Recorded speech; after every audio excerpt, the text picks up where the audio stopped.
Sis, white men probably aren't going to marry you, and that's okay. I mean, it seems like when you go online right now, you see all these swirl and interracial channels, which nothing wrong with that. But I think sometimes the issue is that it can start to promote this fantasy life as if that's the ideal relationship and as if that's the majority of relationships today. And in reality, when you look at the US Census Bureau and what's actually going on, it's not even remotely true. And let me also clarify this. Sexual access is not marital access. Just because a guy wants to have sex with you or maybe will even date you for a couple of weeks or months or years doesn't mean he sees you as wife material.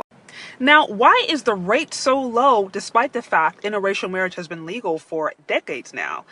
I mean, there's a couple of reasons for this, but I think one of it is quite simple. A lot of men at the end of the day just want kids who look like them. I mean, it may be considered misogynist to say this, or it may be considered bad or racist to say this, but at the end of the day, a lot of guys out there simply want children who look like them. And then when you combine that with the fact that, as income and as class increases, people tend to be more race loyal, I think it's pretty clear. Not to mention, the Great Replacement theory is a pretty popular ideology today. So, again, there's a lot of men who are now doubling down on their race loyalty. There's a lot of guys today in general who are just strictly fed up with women in America. Why? Because they think they're aligned with feminism. You have a lot of white men who won't even date or marry their own white woman in America. They'd rather go to Thailand than ever consider marrying any woman in America because they're just so tired of feminism. Don't believe me? Just look at the manosphere.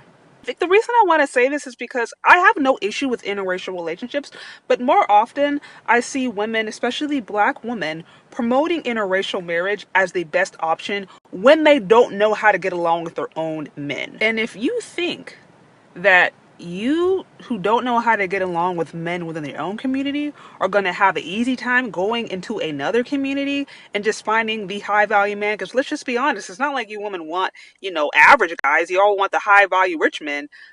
You have another thing coming. If the issue is you don't know how to get along with men, then you're going to run into that issue no matter what community you're trying to date or marry into. I really think a better strategy would be actually focusing on just being marriage material, focusing on the qualities that actually attract men. And then from there, you'll be able to find good men within your community or maybe even outside of the community. But I think it's really unhealthy when we just promote interracial marriage as like the best option and not actually deal with a lot of the issues that are impacting women.